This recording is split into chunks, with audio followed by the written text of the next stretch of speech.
Types of Economic Theory by Othmar Spann. Chapter 3. Individualist Natural Right. While the mercantile system was in course of development, in the domains of political science and philosophy, an individualist conception of human social life was gathering force. The general impression is that the Saxon Althusius, Politica 1603, and the Dutchman Hugo Grotius, De Jure Belli et Pacis 1625, were the founders of an individualist outlook in political science. But notions of the same sort are to be met with in the writings of the medieval nominalists and in the Defensor Pacis 1324, penned jointly by Marsilius of Padua and John of John Donne. Marsilius advocates popular sovereignty in state and church. Althusius develops the idea that the state is the outcome of a contract freely entered into by its members, although the social nature of mankind is an additional determining cause. Grotius sets out from the inalienable and indestructible natural rights of the individual, deducing them, however, from the originally social nature of man, so that, in his opinion, likewise the social principle collaborates in the foundation of natural right. He explains that the individual's natural right is a commandment of reason, in accordance wherewith necessity is automatically ascribable to an action in virtue of its harmony with the reasonable nature of man. Natural right is a permanently valid and homogeneous right, inherent in human nature, formed by rational exercise, and recognizable by reason. From this outlook, reason becomes a power that generates right, the reason of the individual, of the abstract and atomically conceived individual. Natural right, therefore, is an individual right, a right that is equally unsocial and unhistorical, the rationalism of natural right. But the natural right of more recent days is substantiated in a different way, either upon the individual alone, pure individualism, or else with the aid of social, that is to say, universalist elements, modified forms of individualism. Footnote: I am not referring in the text to the concessions and reserves to be found in the writings of all the modern champions of natural right, whether on religious grounds or on grounds of historical necessity.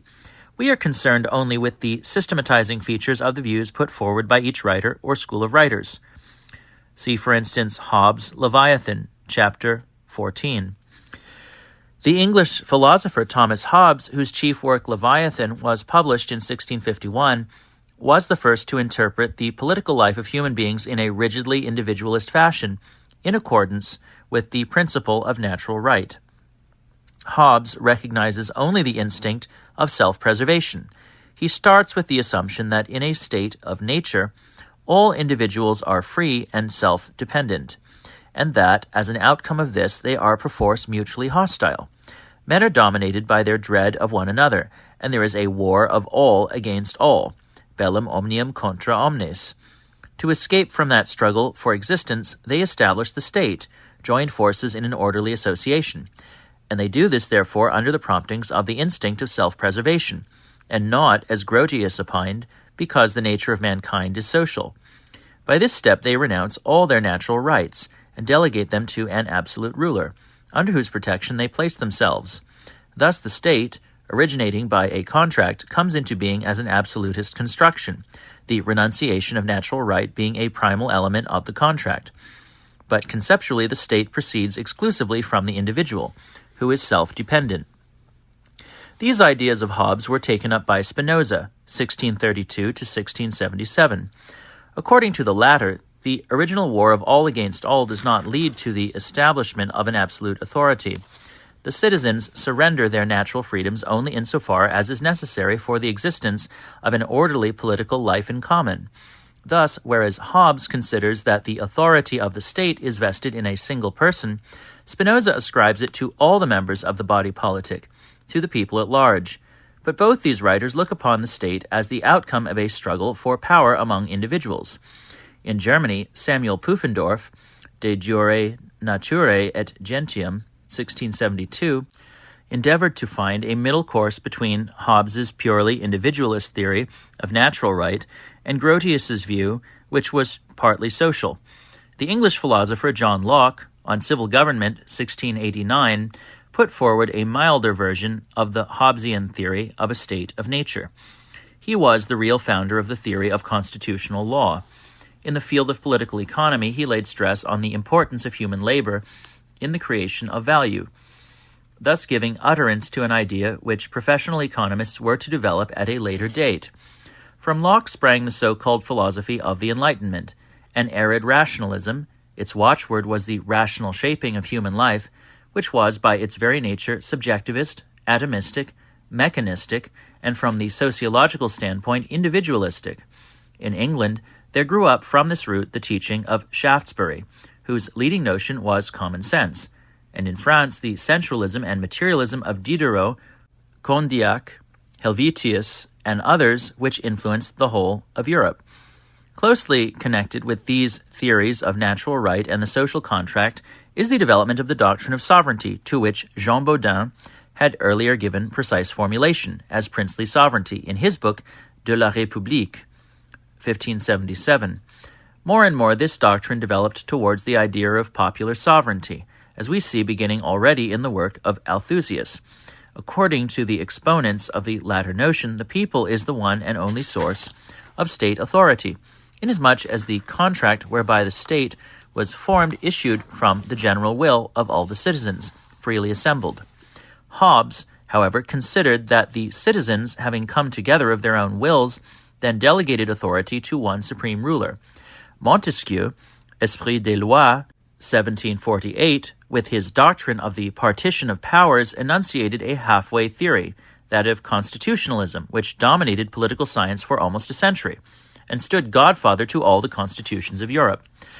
According to this view, which still exerts considerable influence, the best form of state is that in which the legislative authority is in the hands of a freely elected assembly, parliament, while executive authority is committed to a monarch with responsible ministers and judicial authority is entrusted to an independent body of judges.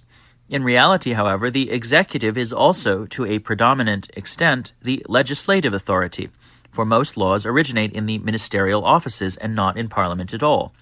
The demand for a partition of powers is a sign of decay, an indication of deficient unity, and of an endeavor to mechanize political life. It is an error to suppose that Montesquieu was an innovator. His immediate predecessor in formulating the doctrine of the partition of powers was John Locke. Moreover, the distinction between legislative, judicial, and executive powers is plainly indicated in Aristotle's Politics, B. 7:1, though Aristotle did not himself advocate the political severance of the three. Jean-Jacques Rousseau made a very powerful impression with his doctrine of the state of nature. See Du contrat social, 1762, and Émile ou de l'éducation, 1762.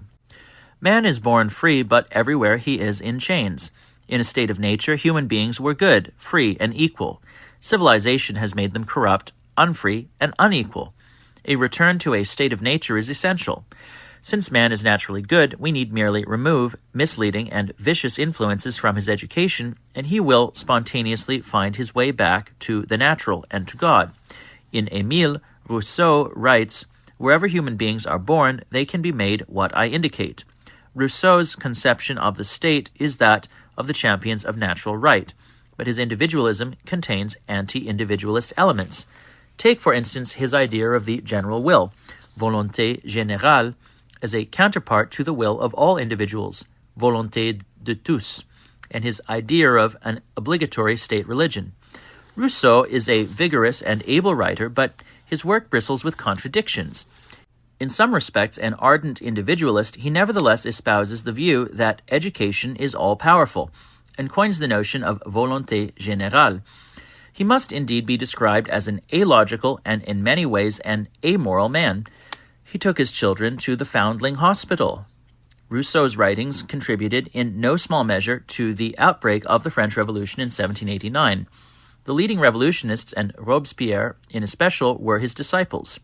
His influence upon European culture was likewise notable because, since he introduced into his teaching an irrational element, return to nature, he was an early apostle of a departure from the exclusive rationalism of the Enlightenment. In the foregoing account of natural right, reference has only been made to the individualist and comparatively modern use of the term. But in earlier days, natural right had a non-individualist significance, denoting divine natural right, that is to say, the divine ordering of right and the world. The kaion fusei lex naturalis equals lex divina, jus divinum, divine right, as contrasted with the mutable and arbitrary right made manifest in the course of history, the established or conventional right of the sophists. Heraclitus expresses this outlook clearly. All human laws are nourished by a divine. Divine or superindividual natural right is expounded by Plato, Aristotle, the Stoics, and Thomas Aquinas. According to Plato, the laws of this world are a direct efflux from the divine will. The divine law, the moral law inborn in man, is a part thereof, and positive right is no more than a deduction from this moral law. The naturalness of right signifies, in the case of divine natural right, its derivation from the objective laws of the world, from the objective social order, from objective morality and justice, in contradistinction to the derivation from absolute individuals in a state of nature, as in the teaching of the sophists Grotius and Hobbes. When rigidly formulated, therefore, the antithesis between universalist natural right and individualist may be expressed as follows. On the one hand, we have a social right, divine, super-individual right, as an order which is binding upon all and assigns to all and sundry their suitable positions in the aggregate, and on the other hand, an individual right, individualist natural right, as a reasonable right of the essentially independent individual.